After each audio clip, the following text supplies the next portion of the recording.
I can title the live. Cool.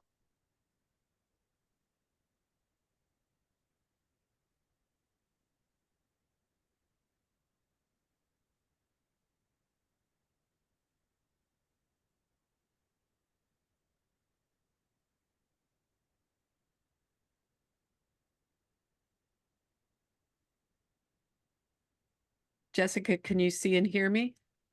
I can see and hear you. And then I'm on Zoom. And the next question is, can you see and hear me on Insta?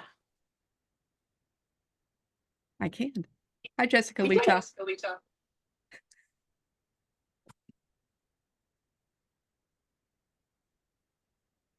Hi, friends. Hi, online friends. Oh, Truly Hey, says we are Truly. audible. Yay. Thank goodness. Welcome to Patricia Berry's first live Instagram situation. Bless her little cotton socks. Thank you, Thanks, friend Truly. You're welcome to hang around, but thank you for just making sure we're audible.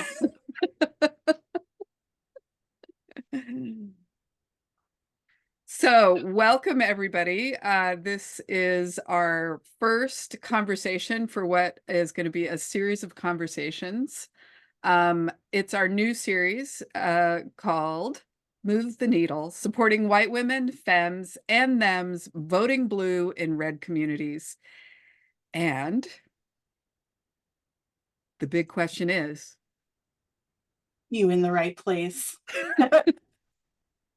We just wanted to make sure that folks knew who this was for. Patricia, would it be okay if you moved the slide ahead? absolutely.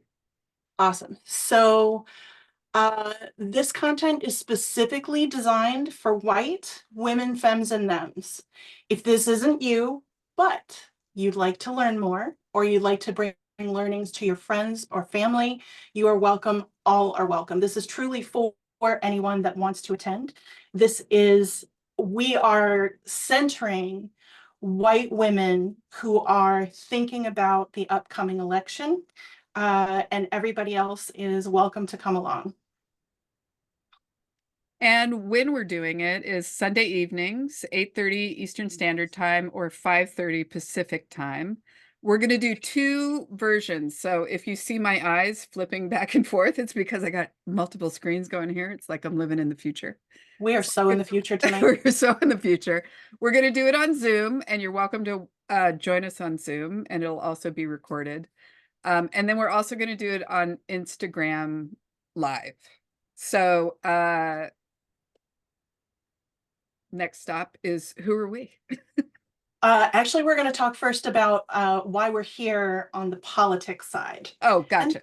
And then we'll figure out who we are. Right. This is the first one, so please, it's a conversation, so bear with us. Yes. We are, as Patricia often says, perfectly imperfect. We are perfectly imperfect. Jess, will you bring us into the political conversation?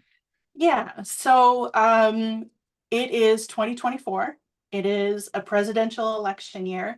I live in Michigan, which means our primary is over, and the only other election that's coming this year is the one in November, where we will be electing our next president, senators, representatives, and folks all the way down the ballot. And folks, remember, vote all the way down the ballot. Your local people and your millages and your ballot proposals are going to be at the very end. So that is this year. And Patricia and I are here specifically because of the presidential election. I'm going to talk first about the candidates. I'm going to talk about the mechanics of a presidential election, and then I'm going to talk about white women in general. And then Patricia and I will talk about white women in particular, namely she and myself.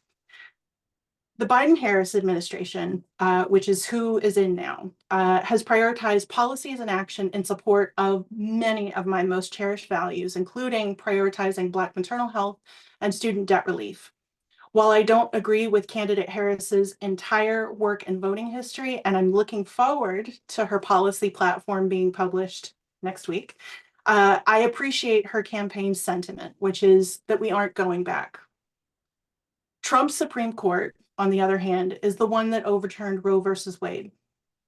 Majority Republican states continue to roll back protections for mothers, single parents, and transgender and gender nonconforming adults and children. According to the 19th Newsroom, Project 2025, written by over 140 Trump administration colleagues and supporters, did I say 2025? That's what I meant to, if I didn't.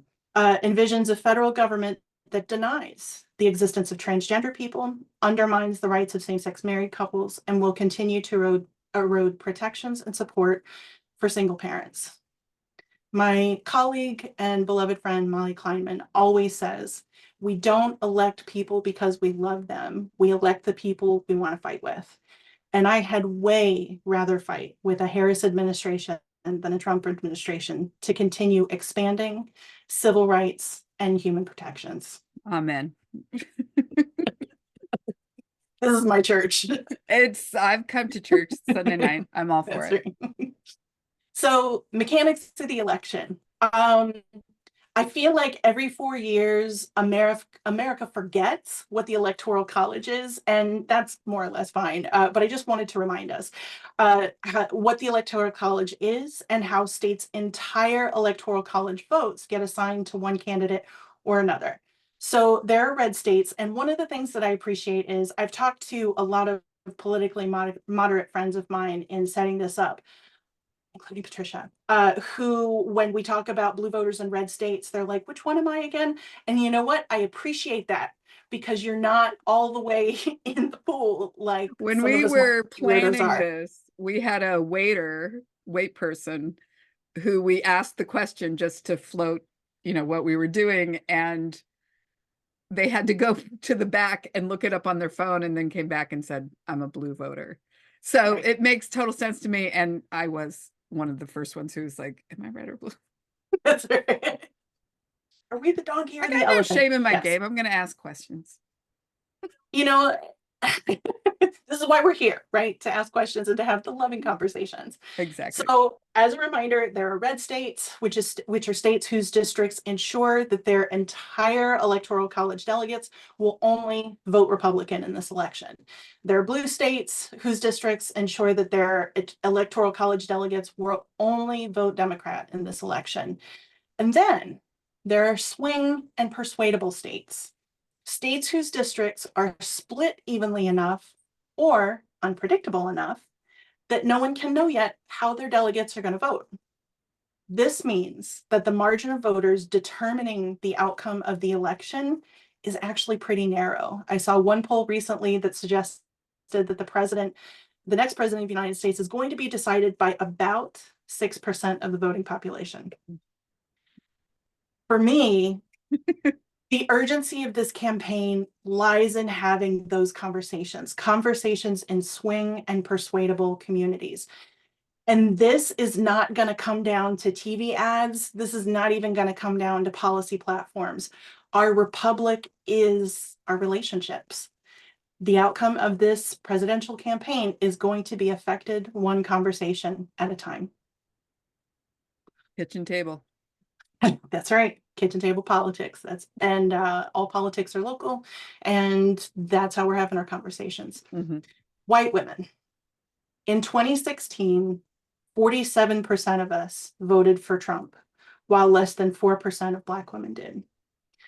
In 2020, 53% of us voted for Trump, while less than 6% of Black women did. In 2024, white women must vote to move us forward. We cannot vote to send ourselves back in time. And that's why Patricia and I are here. Ooh.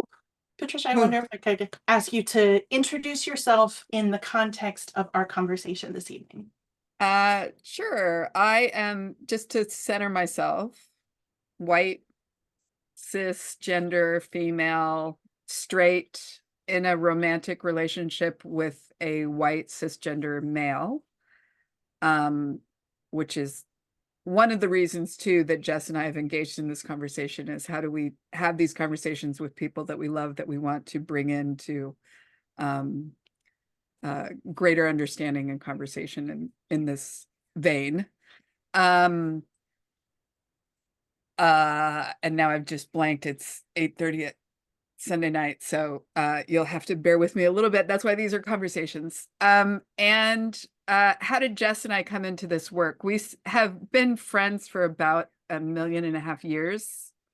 That number is correct. And that number is correct. And I always learn so much in my conversation with Jess, and it's a very muscular conversation. And it has changed me, and it's changed my relationships. It's changed my relationships with all sorts of people. But that really is what I get drawn to in this work. And that's who I am. And I also do some fundraising and thinking about exchange of wealth in anti-racist ways for nonprofits, which is also part of the conversation that I have with Jess. Power and privilege and money, and how can we live lives of deep meaning in the world through our relationships. And has truly reminded me the quote that you just made, our republic is our relationships. And I feel that deeply with Jess. So that's who I am right now. It probably will be a different soliloquy every time I introduce myself. So stay tuned every Sunday. We contain multitudes. I would be delighted if who you are every week changes. It's just, what did I remember in the moment? There you go. Jess, could you center yourself in this conversation and introduce yourself? I will. My name is Jessica A.S. Letaw. My last name rhymes with seesaw. Most people call me Jess, and I welcome that.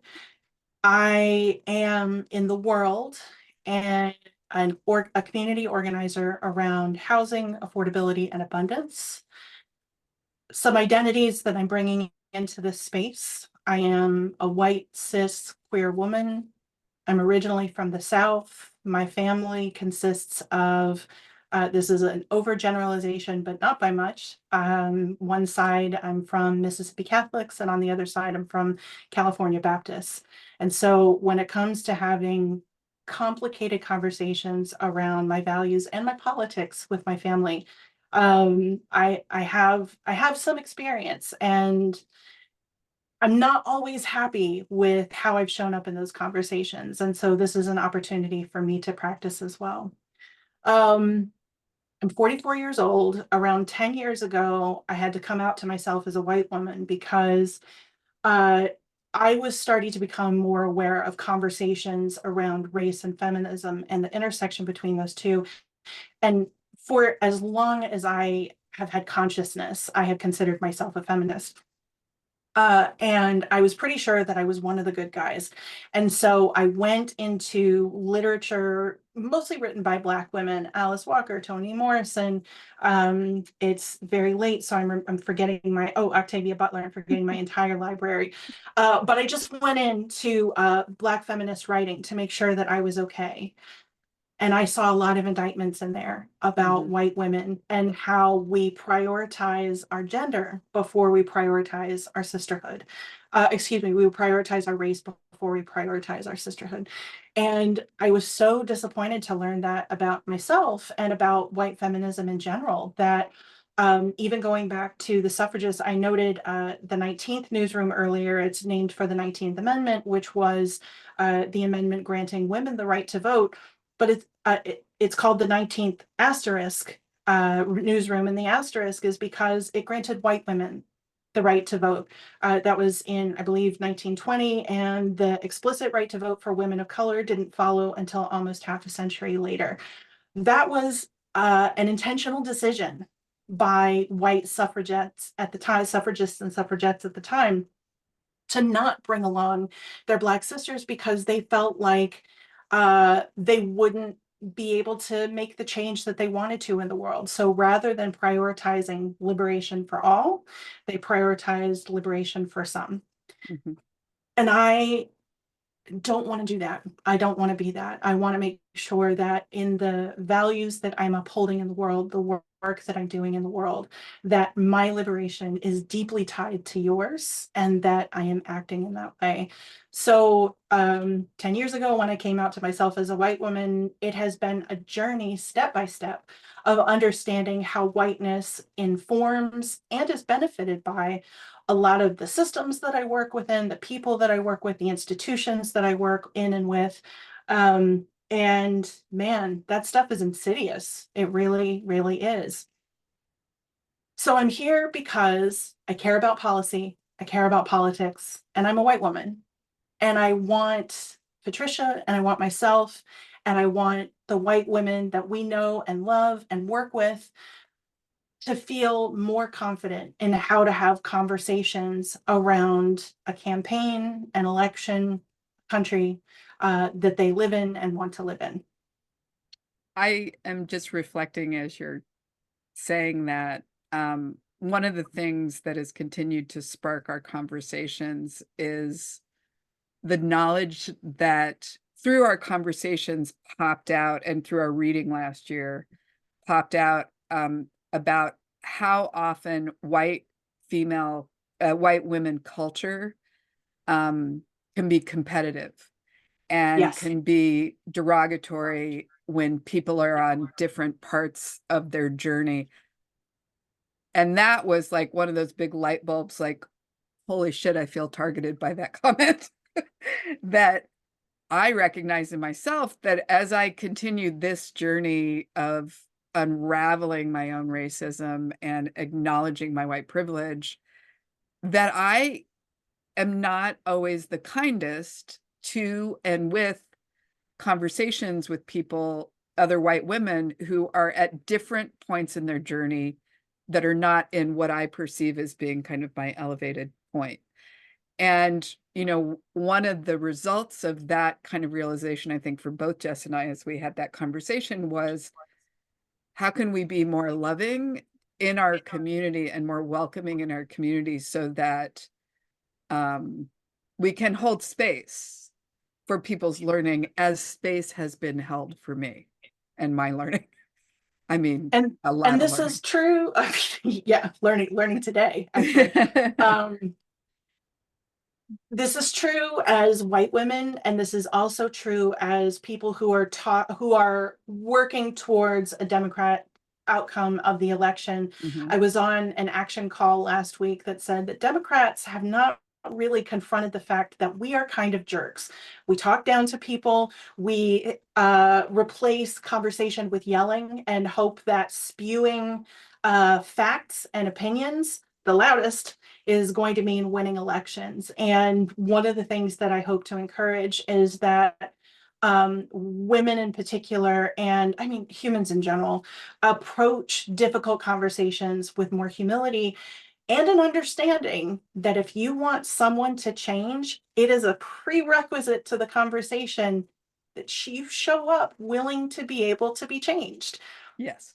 I'm not saying that, you're going to rewrite your identity and your idea of who you are as a human being, but, uh, you know, pro what is it, proselytizing? I can't think of what the noun word for that is. Anyway, people who are convincing people of things, uh, super not usually persuasive, Mhm. because it comes across as a sales pitch.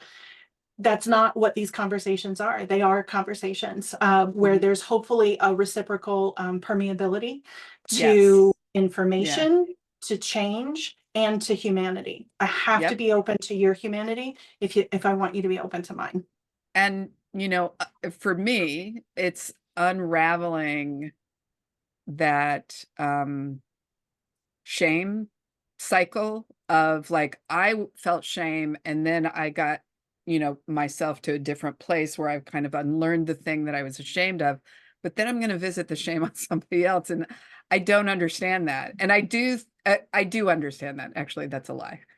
Um, I understand it, and am still working very hard to stop it and to figure out where is the love and accountability, right? So I can love you and still put some boundaries around, and we'll talk more about that as we continue these conversations, because that's pretty much the whole thing that we do when we talk at our kitchen tables with people that we disagree with.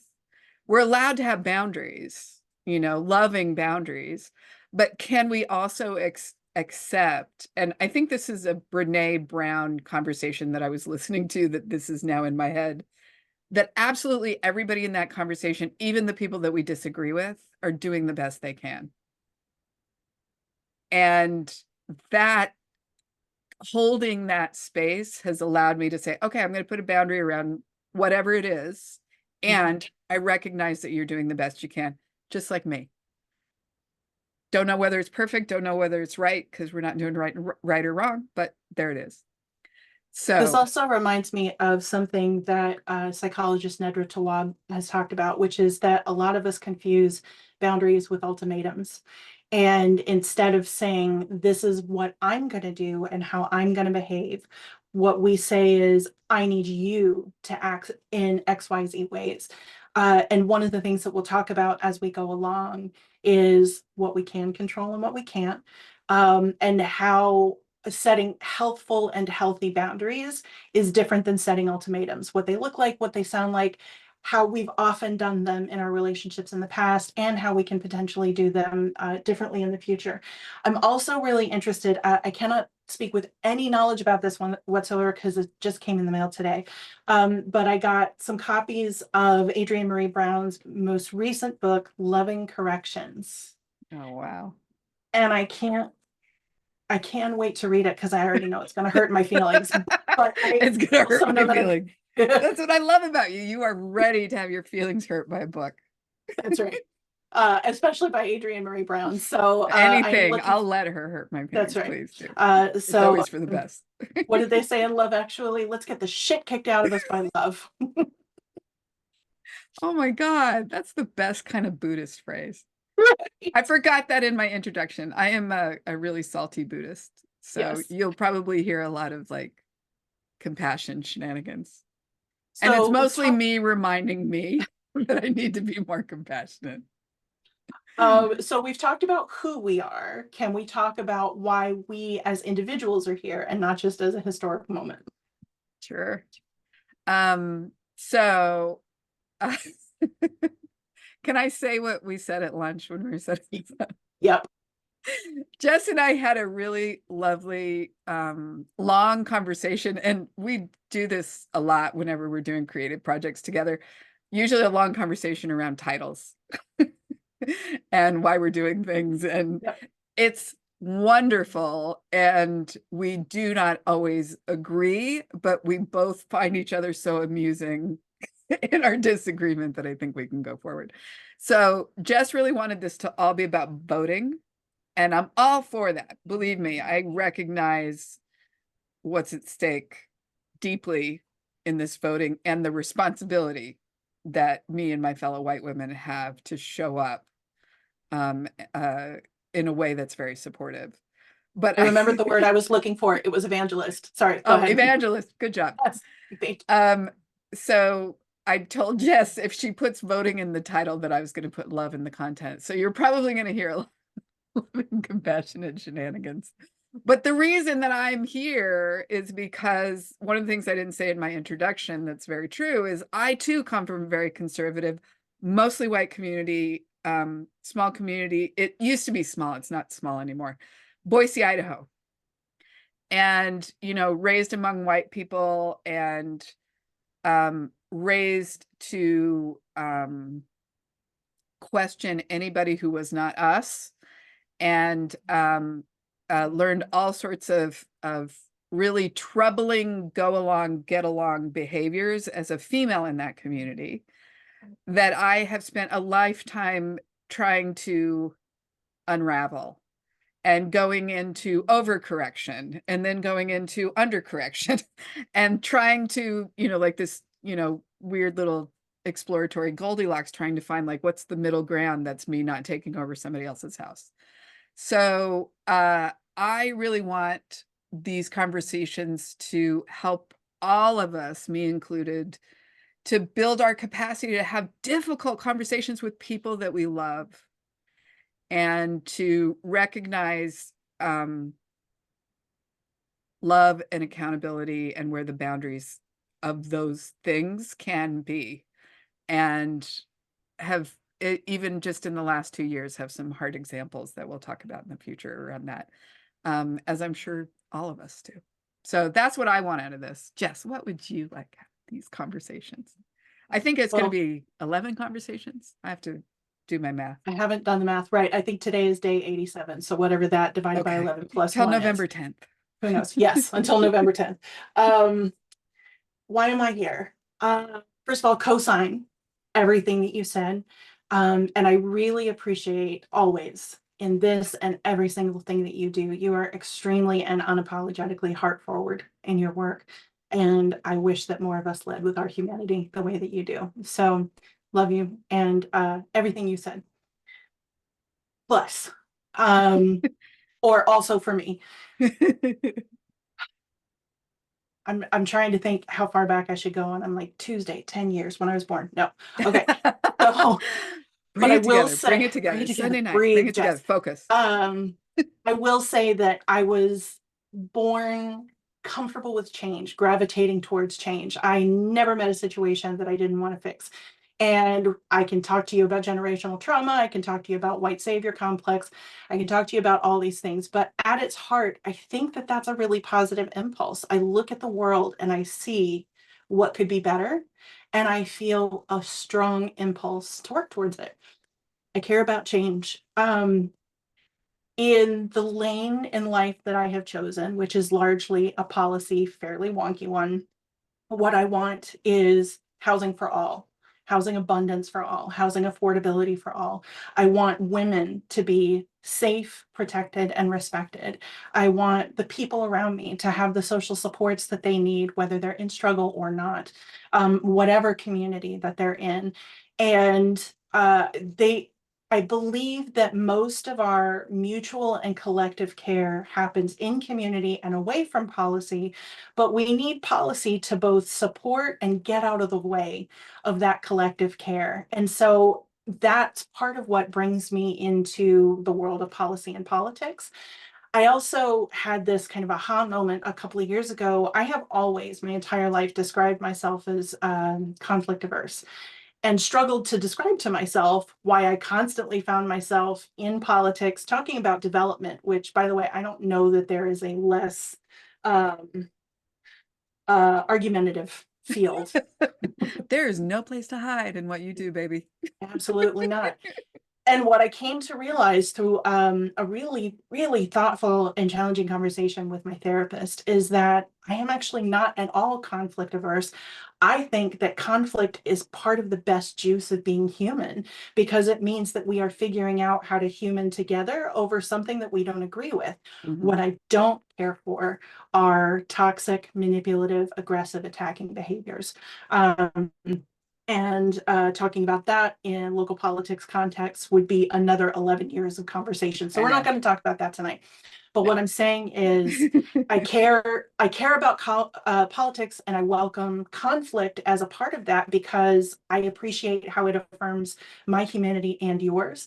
And because I care about change, I am constantly thinking about what is the lever of change or the levers of change in any given situation.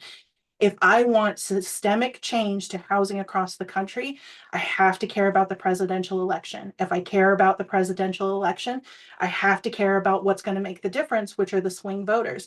And if I care about the swing voters, I have to care about white women because we are the temperature of the country.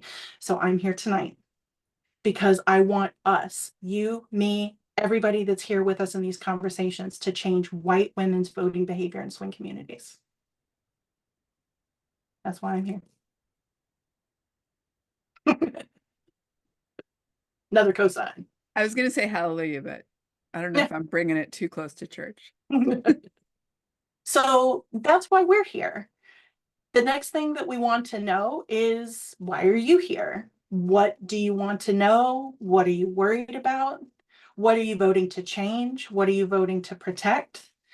And that is both something for you to reflect on, and Patricia and I are really interested to know. Like, we are constructing the series around the reservations and hopes of the women around us that we've been hearing for years.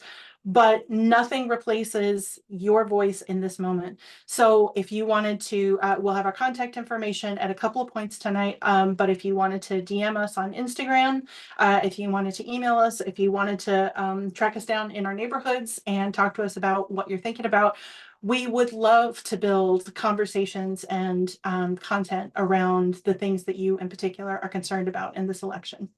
And one of the things that we'll put out, we don't have it on the slides tonight, but we'll put it out on our social media feeds, is how you can get on our mailing list. So if you're somebody like me who does mostly Zoom and email and doesn't necessarily read everything that's going on Facebook, if you get on our email list, we'll make sure to ping you when with an email when talks and conversations are coming up, and you can join the Zoom calls. So, and we're flexible. I mean, this is literally a friendship long conversation that Jess and I have been having, and we want to invite you into it. So we'll change as you guys tell us what it is that you want us to think about and really dig into. So speaking of change, I would love to bring in a question that we've Uh-huh. gotten on Insta. Oh, cool. The question is, do you two think some of the conversational tension comes from trying to use language that has been polarized by politicians and the media? For example, white privilege or CRT. So again, do we think that some of the conversational tension comes from, I'm going to say other people's language that has been polarized by politicians, the media, and maybe culture?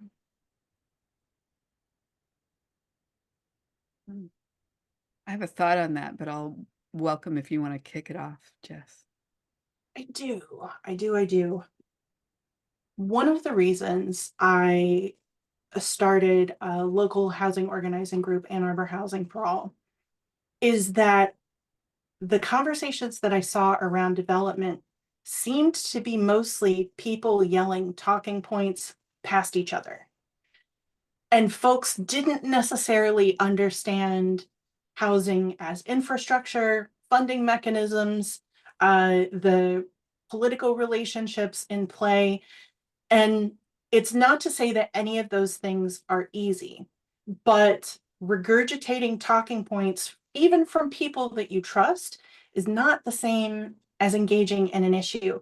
And I think in a world where we are busy, we are distracted, we are harried, it is really easy to take the talking points of the blogger that we listen to, or I guess that I just dated myself, the vlogger that we listen to, the TikToker that we listen to, the YouTuber, the politician, if you're lucky enough to not live in a news desert, the newspaper that you read, without necessarily taking time or being able to take the time to understand issues. So that shallow understanding of most issues means that we are borrowing really heavily on those talking points, that language, and sometimes not even necessarily agreeing what that language is. The questioner asked about polarized language. Very true, but also we're not even sharing definitions. I'll give an example of gentrification, or as I call it, the G word. I do not like to use the word gentrification.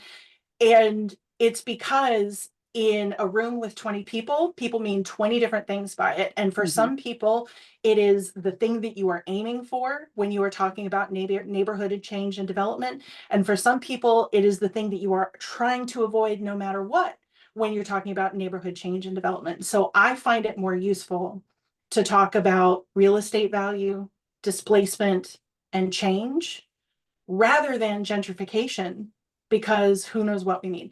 So is language polarized? Yes. Are there reasons for that? Yes. It is absolutely a shorthand. I think as citizens and residents of this country, not always the same two groups of people, I think we have a responsibility to have more than a surface level understanding, not expert. We don't need to be experts. That's why politicians get paid.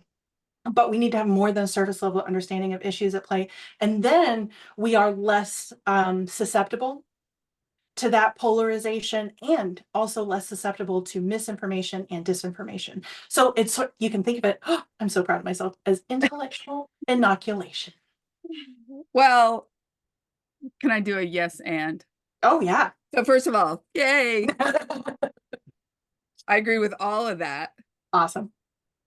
What I really thought of immediately when you said that is, what is polarization? It's two people at the end of a pole, really long pole.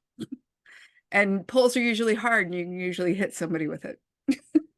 So it's shame and pain, right? We're wielding these terms as shame and pain. Depends on how you define gentrification. It's either a bad thing or a good thing. Again, we're trying to take the binary out of this, Which we'll talk more about in a second. Exactly. Mm-hmm. Why don't we come to the middle of the pole? And how do you get to the middle of that pole is curiosity. Hey, I hear you using gentrification. Can you tell me a little bit more what you mean about that? Rather than internalizing it as they just lobbed an end of a pole at me, right? So how we get to the middle of that pole, which is where we want to be, is curiosity and conversation. And that to me is what Jess just talked about. Is she defined it. She used lay people's terms, because gentrification is what my father used to call 75-cent words. Like, it's an expensive word. There's a lot of letters in it. Could you tell me what you mean by that, please?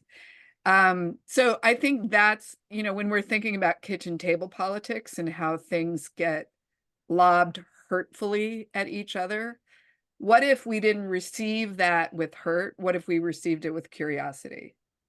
We're not going to change their mind necessarily, but maybe our mind would be changed a little bit. And it goes back to what Jess talked about, the permeability that, us coming into, I'm blue and I'm having conversations in my red kitchen table with my family that's all voting Republican. I have to be willing to be changed too. I love these people. I hope I can respect them.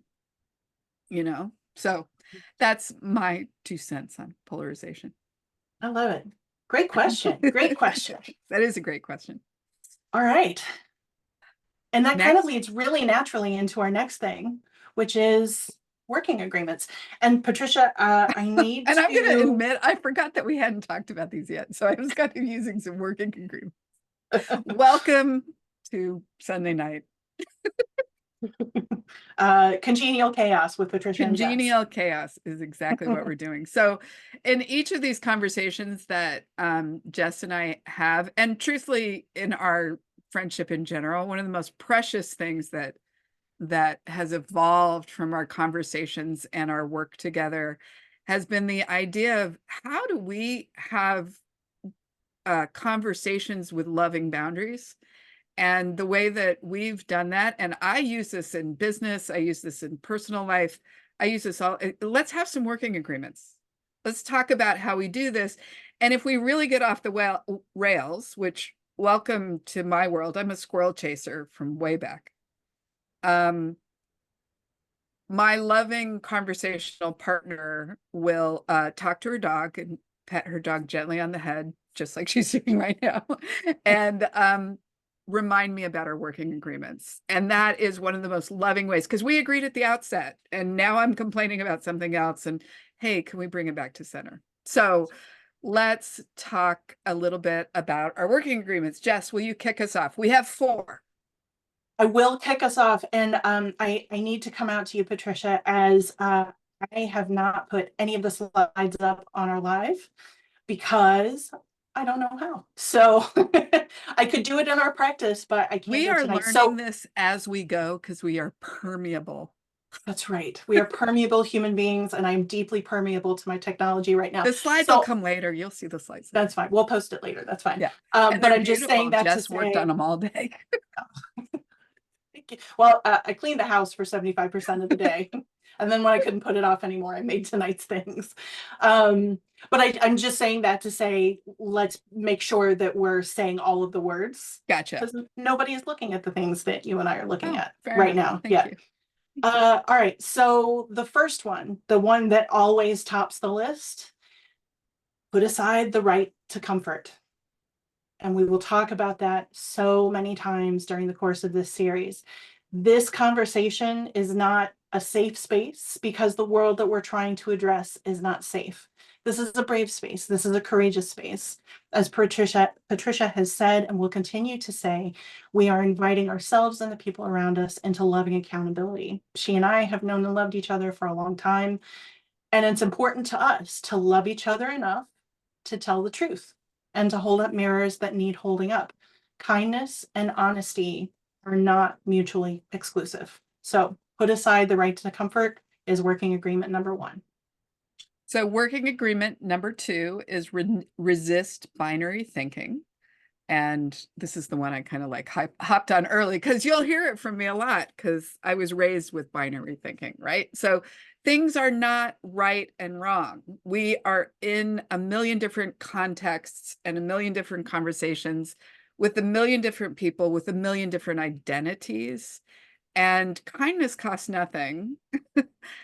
Context is everything. And what is the best solution for this conversation is not the best solution for this other conversation. So resisting that binary thinking, and that goes back to our wonderful question about polarization, right? Polarization is just that. It's the binary. We want to come towards the center with curiosity and love. When you say the center, I want to be clear because we are speaking for ourselves and not for everyone. That's Gotcha. not necessarily politically centrist. Gotcha. Thank you. No, it's fine. Coming together in our relationships. Yes. We are at various ends of, leftiness on the political spectrum. So I just wanted to be clear about that. And I'm also, using it linguistically and not politically. Politically. One of the things that I just want to highlight in resisting binary thinking, because the asker asked about polarization based on what we're hearing in the media and politicians. I think one of the things that gets reinforced the fastest is the good guy, bad guy thinking, right? And whoever I am always the good guy. And whoever the other person is that disagrees with me, they are always the bad guy. Not helpful. Not helpful. And I think, it's also another example of so I was talking about it kind of linguistically, and you wisely brought it back to, hey, we're talking about voting too. So the binary thinking is using the word centrist is different depending on what your context is. So again, it's, one of those. So thank you for the clarity. I appreciate that. And it's, again, one of those terms that can mean a million different things depending on what the context is that you're using it. So I appreciate the rethinking that. For sure. So we've got put aside the right to comfort, resist binary thinking. The third one is welcome generative conflict. Did you and I just have a fight? Probably. No. Especially in the Midwest. Like we probably that was just a Midwest fight. It was a Midwest fight. I'm from New York. Yes. So I am a native Southerner, an adoptive Midwesterner. In our dominant culture in the United States, in my own kind of geographic cultures, as women, we are often rewarded for being nice instead of being real, for being conciliatory and instead of leaning into conflict. So I would like to invite Patricia, myself, all of us coming along in these conversations to allow a lot of emotional space to be in conflict with each other, to be in conflict with the ideas being presented, and to being in conflict with ourselves. If you remember, I started this conversation by saying I went to ask the literature of Black women just to make sure that I, as a white feminist, was doing my work in the world. Oh, and I was not at that point. So it's important to have that permeability. And again, generative conflict as opposed to conflict intended to harm and wound. Pain and shame are not tools of change, and they're not tools of love and accountability. And recognizing that people are at different points. Mm-hmm. I'm thinking of I'm pretty sure it's Maya Angelou, but if anybody knows, you can correct me if I'm wrong. Once we know better, we do better. That's right. And that's Yeah, with every it's mother of disagreement I've mine. had with Jess has resulted in somebody knowing better and somebody doing better. Usually both of us. True statement. So the fourth one of our working agreements is ask for the speed that we need. And this is an interesting one because it's not putting aside being comfortable, but it's saying I do have processing time that may happen.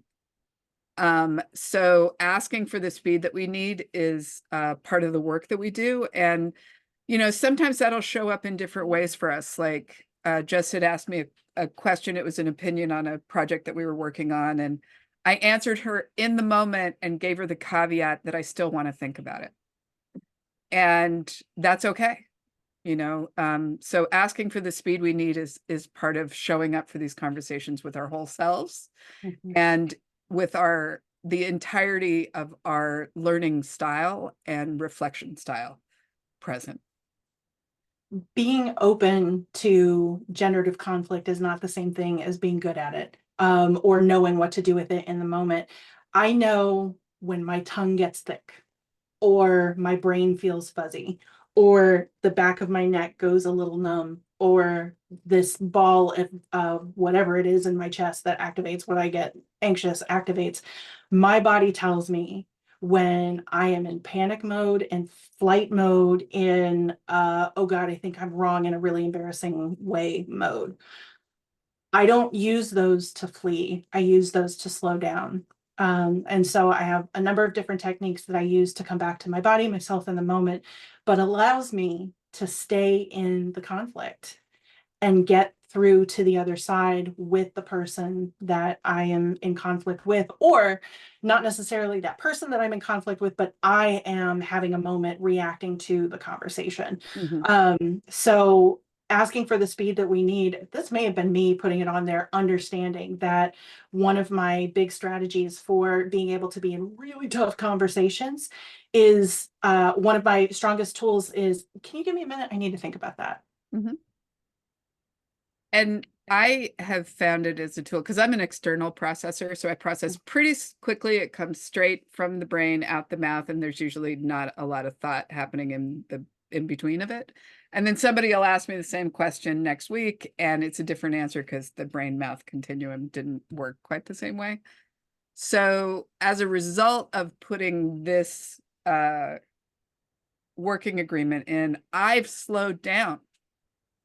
And it's both a more thoughtful engagement for me. It's a great exercise for me, but it's also more welcoming to people who also want to slow down and process, just not dumping stuff from their brain out their mouth. So for me, it's made conversations often be more meaningful because I've paused to listen and think while the person across from me is also doing the same, which you can't always say that for me. I appreciate the reflection. I really do. So I wonder if you could take us into reminding us who these conversations are for. This content is specifically designed for white women, femmes, and thems. But if this isn't you, and you'd like to learn more or bring your learnings to friends and family, everybody's welcome. So welcome. Come on in. Everybody is welcome. The reason that we have designed it for this particular community is to create a culture of loving promotion that is co-liberation centered and also is culturally adapted to caring for each other as we do really painful work. So everybody's welcome. And that's why we focused on this particular group, to create a more loving community of good work among people who really need it. Yep. And we will be having those conversations at the same time every week between now and the Sunday after the election. That is Sunday evening, 8:30 p.m.